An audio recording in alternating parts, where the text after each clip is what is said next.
How Laurie can walk in them shoes, I've got no idea. How are we all? We all okay? Good stuff. Can we hear me at the back? Perfect. So I have got about just over 35 minutes to talk to you about marketing that works. I don't know about you, but I could have listened to Ben for another 30 minutes rather than come up here myself. Ben, you're staying with us for the day, aren't you? So if anybody's got any questions during the refreshment breaks and stuff, please do grab Ben, make the most of the opportunity. When it comes to marketing that works, I've got a few years of experience marketing with Anthony's team at the Society of Will Writers, and then since with our own team. The question, sorry, that's really disturbing, isn't it? I'm so sorry. And I'm sorry, it doesn't get any better because there's a couple more that come up later. Question, if I can ask for a little bit of honesty, a little bit of vulnerability perhaps, but by show of hands, does anybody feel like maybe they could be better at marketing their own businesses? Is anybody going cracked? No, me neither. And I stand up here and I should probably preface this by saying I don't know everything there is to know about marketing, but we surround ourselves with people who do. So we have got an absolutely fantastic stage full of speakers today. And the good news is that these conversations continue after this. We surround ourselves with people who know more than we do, and my philosophy is there's no such thing as a stupid question. Anybody else agree with that one? So I'm asking questions all the time. I don't know everything there is to know about the TikTok algorithm, but we've got Callum at the back of the room who knows a lot more than I do about it.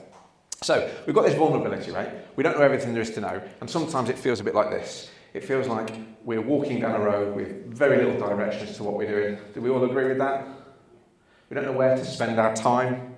That's one of the biggest problems. There's uncertainty as to what should we allocate our time towards, where should we put our marketing budget. And maybe sometimes we get some conflicting advice, like all of the stuff that you'll hear from today. I'm blessed I've seen the slides already, right? This is valuable stuff. Does anybody have any issues with me providing the slides afterwards? Is that okay? Perfect. If anybody wants copies of those slides, we'll provide them to you as PDFs. But what it really comes down to is a lack of clarity. So my aim over the next few minutes is to give you that clarity. And that might be, what should we spend our time doing? Should we spend it doing networking? Should we spend it on PPC? Should we spend it on SEO? I've grown my business over the last 4 years without spending a penny on paid advertising. Lots of our clients will agree with the fact that I tell them that there's no point in spending money on marketing if we can build a brand and build a business without it, right? So sometimes it's the small business marketing principle that really works, and that's just investing time over expenditure. That's what's important. And then it's taking those opportunities. So the real opportunity is you spot something and you think, do you know what, I'm just going to do it. I'm going to get that opportunity. So with that in mind, any objections to me taking a quick selfie? This is my marketing collateral, right? Can I ask you to all stand up for this one? Bit of energy. I'm going to zoom out there with. Oh, no, that's zooming in. That's not pretty. There we go. Give us a wave, everybody. There was no noise there. I was expecting like cheers and hollers and whoops. Can we try one more time? Whee! Thank you. Right, that's my marketing sorted for today. Amazing. So the basic principles are like, we're asking ourselves, what should we spend our time doing? What should we spend our resource, whether it's time or money, on? And I'm hoping to give you a little bit of indication as to what's working within our specific bank of clients and where they're spending their time. So marketing agencies, right? There's a number of them out there, and there's some that are niche down into, sorry, obligatory photo. I never smile on these stages, so I'm going to make sure that I'm smiling for this one. And now we'll crack back into it. I'll go back to miserable Tom. There's lots of marketing agencies out there, and we all create what we call a position of authority, right? So there's expertise in specific niches or verticals or whatever that might be. Me specifically, I've spent the last, I don't like to think about it, 10 plus years, maybe 15, in marketing estate planning firms. And Will Writers, the unregulated side of things. So I've got a fairly good grip of what's happening within that specific marketplace. And I'll share with you some of that, but one thing I did realise quite early on is that a small business marketing principle is a small business marketing principle. So lots of the stuff that I talk about works for smaller businesses, and that might be micros or small organisations. But the problem we've got is that one of the first questions I ask is that clients don't really know what moves the needle. If you had to be honest with yourself, I'm not going to ask anybody to raise hands on this one, but if you had to be honest with yourself, do you know where your clients are coming from consistently? And do you know that by putting effort and exercise into that specific thing, that business will follow? Or do you just sort of spray and play to grow your business? So the problem is that people can't see what's driving revenue. So my aim is to give you a bit more clarity on that too. I realise I'm stood in the way of some of this. I'll provide this with you, but so in terms of what's working, we'll give you some ideas as to what clients are doing, and I'll help you understand whether it's worthwhile spending time on that. So 4 years ago, as Laurie mentioned, we decided to launch this. This is set here, not yet. So I basically stole an idea from him. I probably should say this before he gets here, actually, but I stole an idea from him. He said to me, I want to run a legal conference for his client bank. And that was back in the Will Suite days.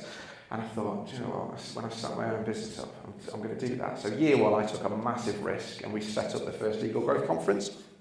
And 4 years later, I'm pleased to say we're still doing it. But I still need to assess whether there's a return on investment from it. The best thing that this gives me is a shit ton of data, excuse my language, sorry. It gives me lots and lots of data, which I can then use to grow our business moving forwards. And I would argue that data will be your best friend. So what Ben was talking about beforehand, he was telling you about search terms, he was talking about website pages that people visit. That's data. That's invaluable stuff. And that's what we implement with all of our clients. We've got some of our clients in the room, and I hope they'll agree that we say ultimately everything we do is data driven. As marketers, everything that we do is measurable, and it's measurable by data. But it comes down to this. There's a couple of people in the room. Anybody that was at the IPW conference last week? So some of you might have heard elements of this presentation already, but I talk about a principle all the time called starting with the end in mind. Anybody heard me talking about it? No? That's good news. That's brand new information. But when we start with the end in mind, ultimately we've got to have an objective, something that we're working towards. And those objectives might not be like, I don't know, business sale. It might just be, at the end of this year, I would like to have achieved X, Y, or Z. So for me, I wanted to put on a conference. I wanted to have the best possible speakers on the stage, present company accepted. And I wanted to learn from them. It's really, really selfish, but it gives me a good position of authority to be able to go to these experts and say, would you like to come and present to a room full of legal professionals? And I get to listen and learn. So that was one of my goals. It's measurable. I can achieve it. I can host it. The second thing was that you can have tangible targets, right? So lots of our clients will understand this one, because the first question that we ask anybody, whether a client or a prospect, is like, what are we looking to achieve here? And I'll keep it really, really simple. Any accountants in the room? Good, because I'm terrible at maths. So if we just took a really simple thing here, we just said, like, £100,000 is the turnover that we'd like within our micro-organisation, and then we can break it down. So we put that at the top of the ladder, that's starting with the end in mind, and then we work backwards so that we know by end of quarter two, end of 6 months, we want to have achieved 50k sales, 25k a quarter, 8.3k per month. I think that's right. That's what we're looking to achieve. And then we can think about what that looks like. And for some people, if we take that as an example, the average of our clients for their transactional value, and back when I was at Will Suite, there was they used to do a report. I think they still do the report, but it used to tell you what the average value of the average client transaction value is based on the number of invoices that went through the system. Back when I was there 5 years ago, the average client transaction value was about 561 quid. Now, I can say that within our client bank, it's over £1,000. I'm going to round it down to £1,000 to keep things nice and simple for me. So to be able to hit that target, starting with the end in mind, we need to see 100 clients per year, and then we can work out from that how many meetings do we host, and of that, what does that conversion rate look like? So if my conversion rate is 50%, I know I need to have 200 appointments per year, which is, what's that? 4 a week? Maths, again, not great, but 4 appointments a week just to be able to hit those conversion rates that I want to be able to hit the targets that I'm looking at. That's what we're looking at. So if we start with the end in mind, and we know what we're working towards, we'll be able to achieve it. So we get our clients, show of hands, who's got a marketing strategy? I'm so glad that this table's got marketing strategies in place. I'd be disappointed otherwise. A few? Does anybody not have one yet? Hopefully by the end of today you will do. You don't have to be a business owner, by the way, to have a marketing strategy. It's just a plan of attack, right? It's like, these are the channels I'm going to use to hit these specific objectives. And we encourage our clients not to have a business plan and a marketing strategy that you send to a bank for corporate finance. I'm talking about like 3 or 4 business objectives. I want to hit X amount in turnover. I want a social media following of X. I want to increase my website traffic to, 500 hits a month and reduce my bounce rate lower than 60%. These are things that are measurable.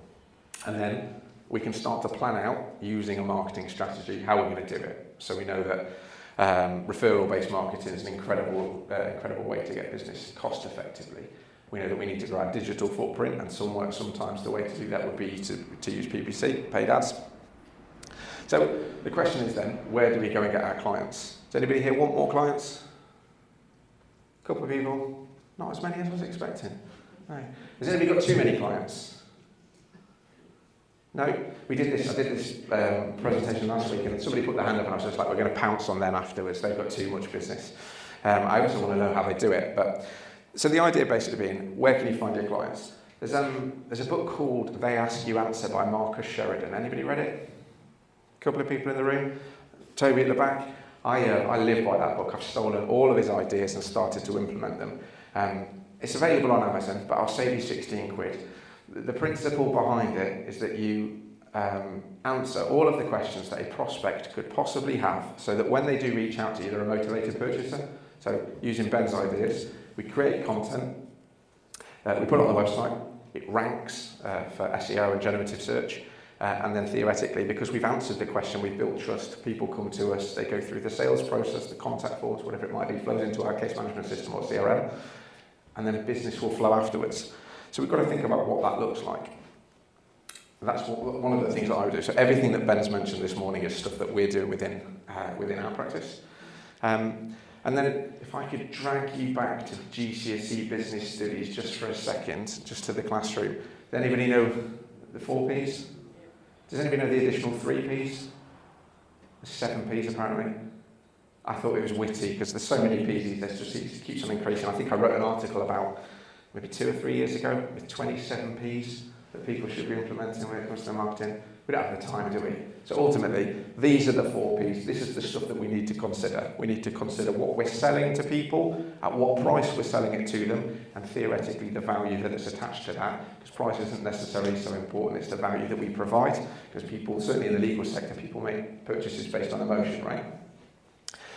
The place that we do it, and that's not strictly speaking just a physical location, but the routes that we have to market, that's what's important. And then the methodology, so whether we use, and so promotion's got a few different forms, but it can take forms like we could do seasonal selling, we could go through specific platforms and specific platforms only. That's what we're looking at here. And this is the stuff that works. So once we've got a clear understanding as to what this looks like, you know what your average client transaction value looks like, you've got a target that you're working towards, which makes things a whole lot easier, and the fog starts to clear. Anybody know that brand? Don't have to say it, do we? There's an understanding when you see the Nike tick as to exactly what it does. And I dare say you'll know the slogan as well. Yeah? Easy. It's the same with this. You all know what they do beforehand.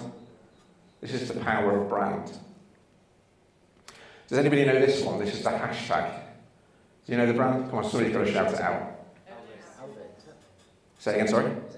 It is Aldi. It is Aldi, the budget supermarket. There's a few lessons I think that we can learn from Aldi. I know what you're all thinking. What the bloody hell has this got to do with legal? But ultimately, stuff that you might not know, and this is stuff that we can implement. Aldi launched in the 1900s. It's had iterations since it got bought or taken over in the 1940s by a pair of brothers, and they've grown it, and now there's thousands of shops.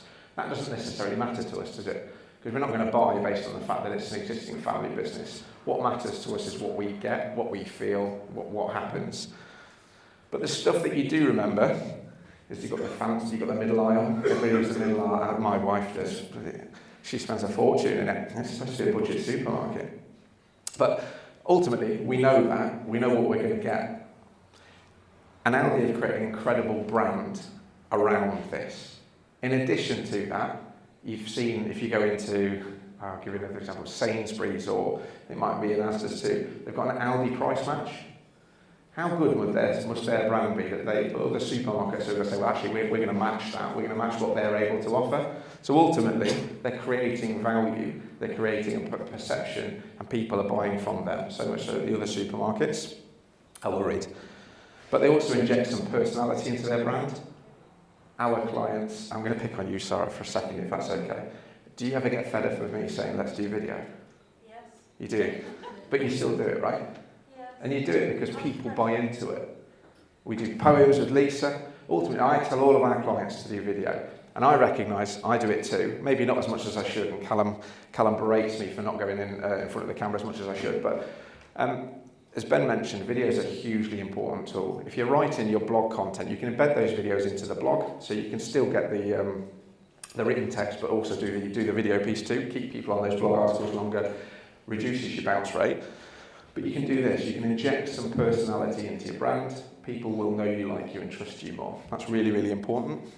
And that's how, that added personality, that's how Aldi have acquired so much market share and how they're competing with what we would have termed as the big boys beforehand. And then the next thing, so the whole supermarket piece, I'm welcoming any shouting out, but is there anything that some of these supermarkets do? It was led by Tesco first and foremost. Go on, Jamie. Loyalty cards, absolutely. Again, how you do that in legal, I've got no bloody clue. But ultimately, the reason why Tesco did that is because they wanted data. It's a data-driven exercise. They know exactly how often you go shopping, what items that you buy, what's important.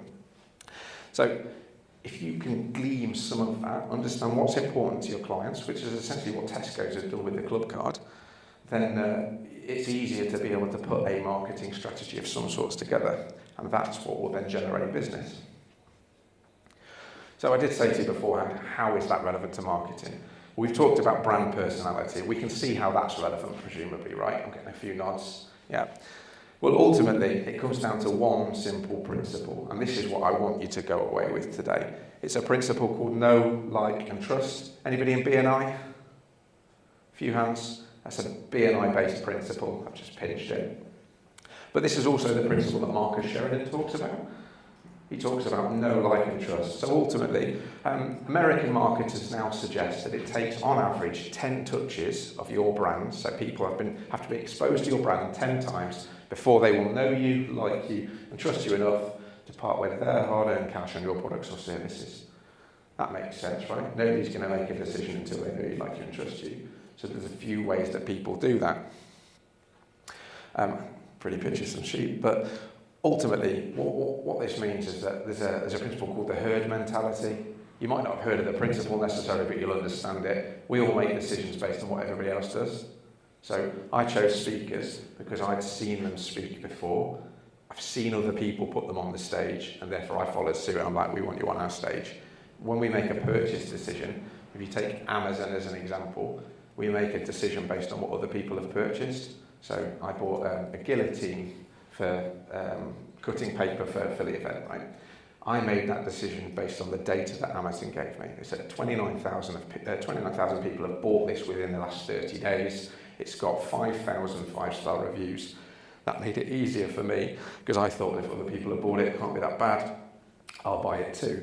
So that data is hugely important to us, and we want to make it as easy as possible for people to engage with us, and that's with Google reviews. Who here's got a Google business profile? Does anybody choose a platform over Google to collect the reviews? No. Oh, a couple of people. So I'm a hypocrite, so I don't collect Google reviews as much as I should.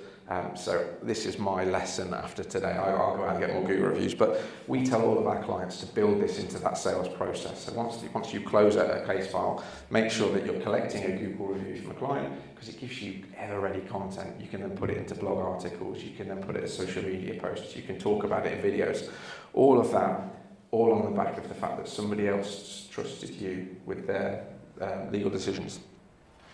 So start collecting Google reviews and you've got social media content. And then the more Google reviews you get, in theory, I'm going to really dumb this down, but in theory, the more prominent you'll be on the Google Map pack, which is when somebody searches for, let's say, Will Wright near me, we want to appear in that. So we had a client that wasn't ranking not too far away from here. We said to them, how many Google reviews you got? They had 5, which is about the average for estate planning firms, 5 Google reviews. And we worked with them. They're now up at 50 Google reviews. They're now ranking. Website traffic's increasing as a result. They're getting more business. The phone's ringing more. That's important.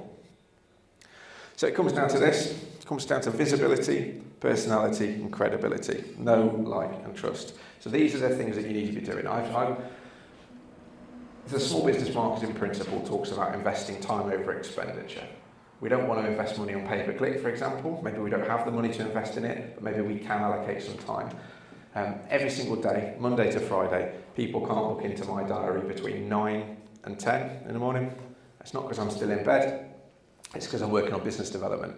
And then the same, 4 till 5 of an evening, I'm working on business development, 2 hours a day.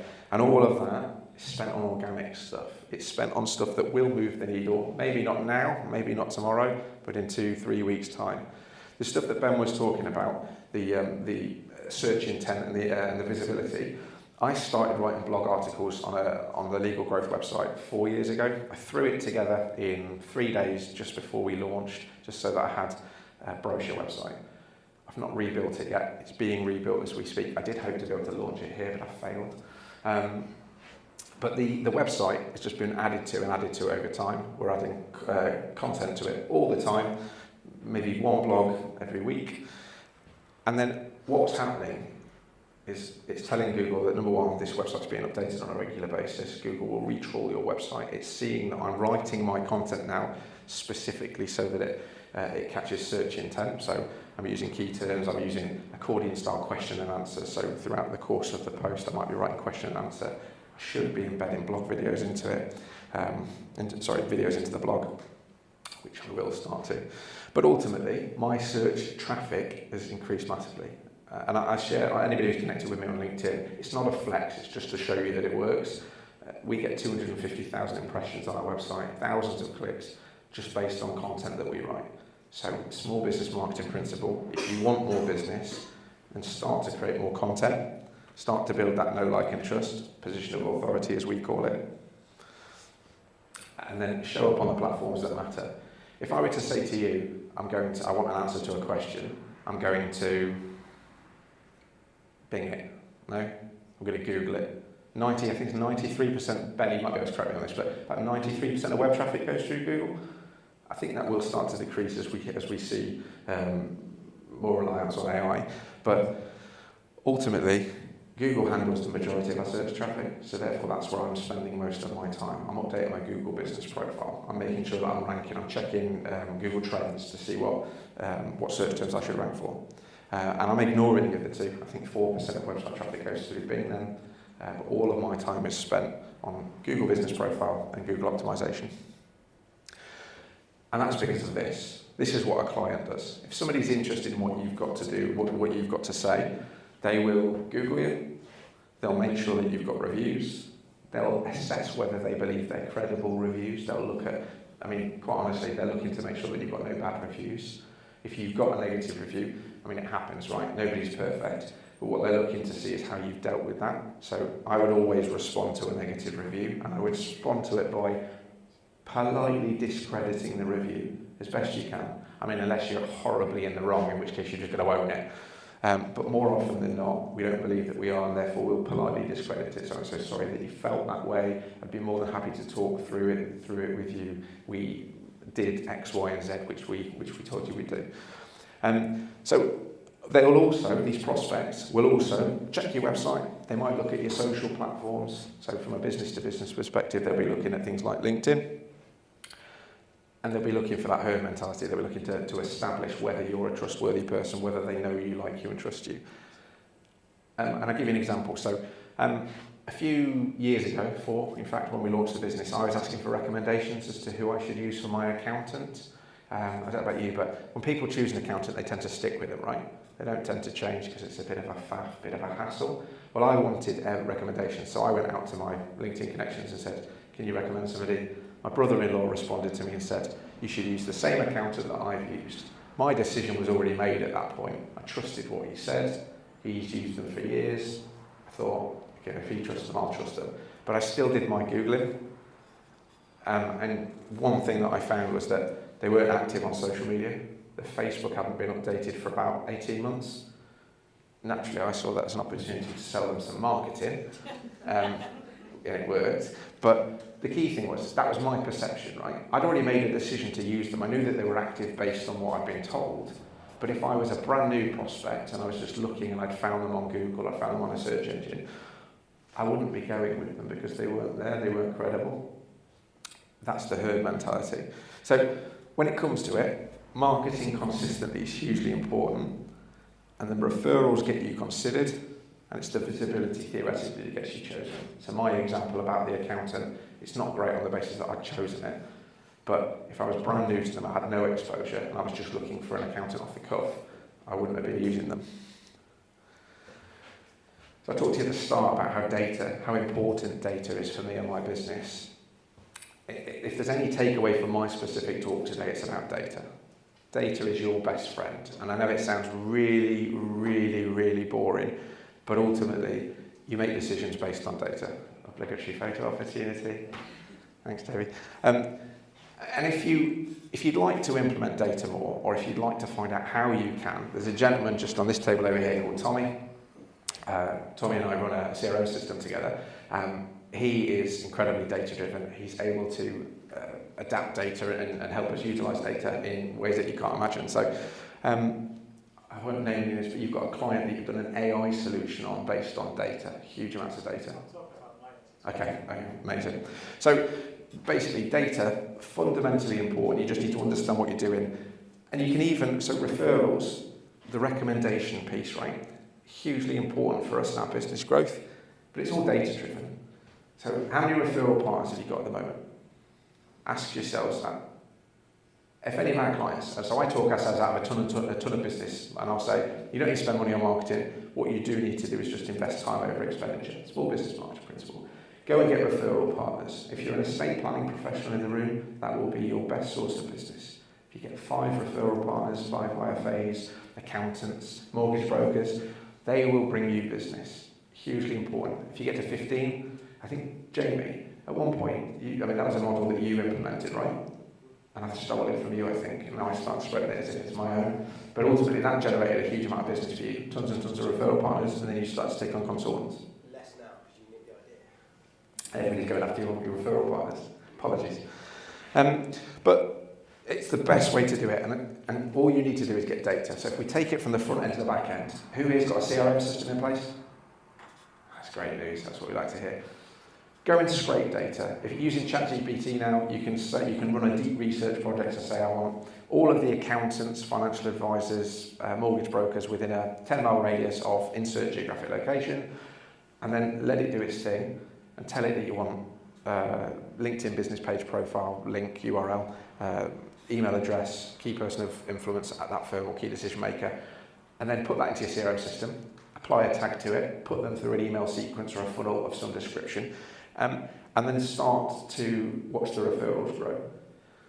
Of course, that's cold sales outreach, right, which won't work, and I think if I speak too much more about that, I'll be into Nathan's topic. But ultimately, you've got to get in front of these referral partners 10 times before people know you, like you, and trust you enough. How many people retouch existing clients?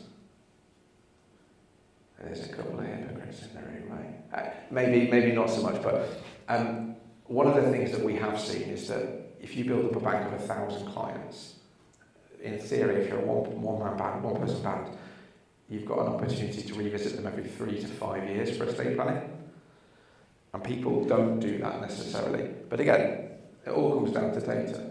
You just put a touch point in place. It might be an automated message that goes out to clients just to say, it's been 3 years since we last spoke to you. Would you like to book in a free referral meeting? We'll have a look through your strategy.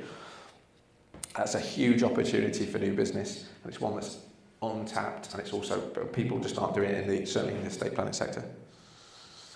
And then the other one's professional connections. Who gets business from professional connections? There could be accountants, referral partners.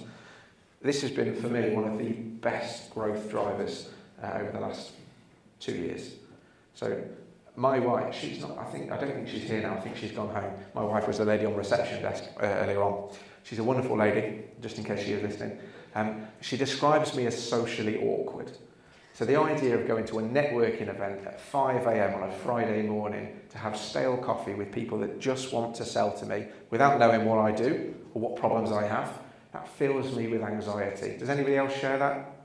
I'm pleased I'm not alone.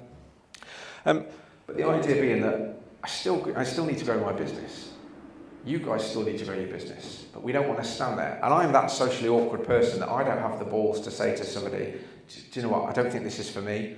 So I will stand there like this for an hour just listening to them talk about themselves. And then that networking meeting's done and I go home and I just cry. Truth be told, I just don't go networking anymore. Not in that way. But then I thought to myself, well, there's still got to be a route to market here. And some of you will have heard this before, but I quite like a beer. Elsie knows, Paul knows, Laurie knows. But I thought to myself, well, I still need to grow my business. And the way I'm going to do that is I'm going to set up my own networking meeting. It'll be informal, we'll have a beer, and people can just chat and build relationships. And I built so many professional connections from that. So, idea to the room, you go and set your own networking meeting up. Sounds like a lot of work, right? It's time over expenditure.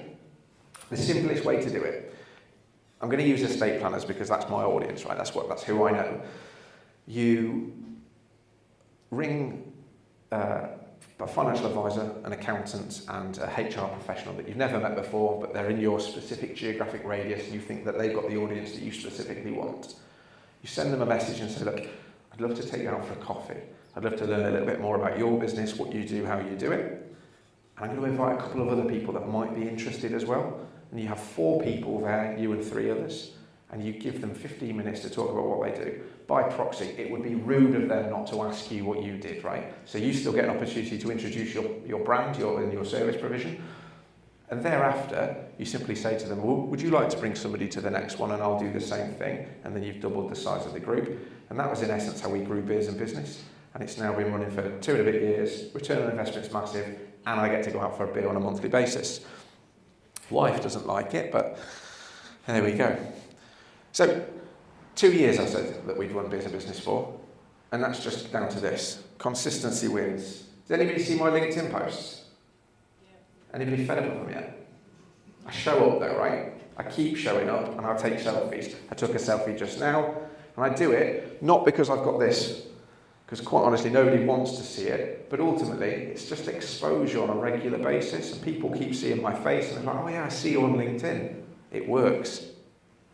And the firms or the people that show up, they grow consistently. Okay, so if I could take you now to the what's working bit. I've given you some ideas as to what I would do, and none of that, my colleagues here might be a bit disappointed to hear, but none of that requires marketing agency intervention. These are things that you can do. But obviously, if you wanted to get into it seriously and you wanted to start to drive down into the data, then these things take a little bit more time. So, Ben's already started talking to you about the educational content piece. Perfect example, you've all heard of Martin Lewis, right? He's known as a position of authority. That's what he does. We couldn't necessarily say that we'll pin him down on a specific financial product or service that he sells or introduces. We just know that if Martin Lewis talks about something, we listen. Has anybody got LPA business as a result of Martin Lewis? A few people? That's the point, right? Educational content's what he provides. He's grown a personal brand doing it, and he's sold a business off the back of it. The next one, relationship-based marketing. Anybody heard of Ben Francis? Anybody not heard of Ben Francis? Okay, have you all heard of Gymshark?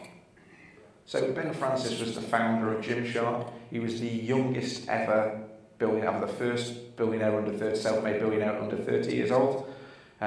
And he stepped away from being the managing director at Gymshark now and put somebody else in. So that goes back to my piece earlier about you don't have to know everything, but you surround yourself with people who do. He's done that, but he's still the face of the business. He's still involved in the relationship-based piece and the strategy piece. The key thing, though, is you've all heard of influencer marketing, right? So Ben Francis at Gymshark started the influencer marketing thing before it was actually a thing. So he used to go out to people and he used to say, why don't you wear my gym wear? And then more and more people, he found micro-influencers as it was, within the fitness sector. People started to wear his clothes, and as a result, his brand grew. That was essentially where it all started. You've already heard a couple of times how I steal ideas from people, and I don't necessarily pass them off as my own. I'm sharing the fact that they are borrowed, but I think we can afford to do that, can't we? We can afford to implement the stuff that works. Well, I stole Ben Francis's idea. So when I launched Beers in Business locally within Lincoln, I had no network in Lincoln, and I wasn't going to build one by going to a Friday meeting at the local business club, because I'm only speaking to one person for an hour. So what I thought I'd do is I'd have a look on LinkedIn, and I'd find the people who were most influential, had the best following, that were engaging, that I'd want to spend more time with, and I invited them for a beer. And then that's how Beers in Business started. I used micro-influencers, and I basically piggyback off them, and it's building that professional network. And then the final thing, so we've got 3 tips so far, it's all about that credibility, that know, like and trust piece. The final thing is that reviews and reputation. Some people know it better as social proof. It will be, from an organic marketing perspective, one of your best friends. And I've explained to you how Amazon do it, but there's so many places that will do it. Argos use the same model. It's all about basically explaining that other people have trusted you, so therefore they should as well. So your social media content should reflect that. If this is a challenge to you, anybody who can get a video testimonial from clients, it doesn't have to be fancy, it doesn't have to be the sort of stuff that Callum would produce. Just get your mobile phone out and record the client talking about their experience with you, and then share that.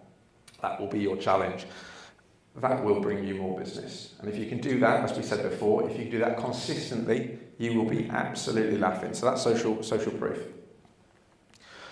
Hopefully, now the way looks a little bit more like this. And I appreciate none of this is quick wins. What we're talking to you about is that you're not going to put an article out there and tomorrow you're going to get 60 new leads or 60 new phone calls. But when you show up consistently using this method, and then you harness the data and you understand what you're working towards, the business growth will follow. And that's marketing that works. We're seeing it with all of our clients. Callum and I, sadly, we went to a funeral for a client yesterday. This isn't a funny story. I shouldn't end on this, should I? Everybody's going to be down in the dumps. But he was the most positive guy I've ever met. Fantastic in business. Never worked a day in his life, he said. But his one tip, and the one thing that he said in his eulogy at the end, was just do it. And I thought it was apt, being the fact that we talked about the Nike brand. The thing that holds most people back, and some people in this room might not do it, but the thing that holds people back is inaction. Perfection's the enemy of progress. You don't have to make everything polished and perfect, because in the modern day, when we consume content so quickly, people might see your post, and they see my posts, they'll scroll past it, but I'm still there. I'm showing up consistently, and over time, that will generate business. So my advice to you is just go out there and just do it.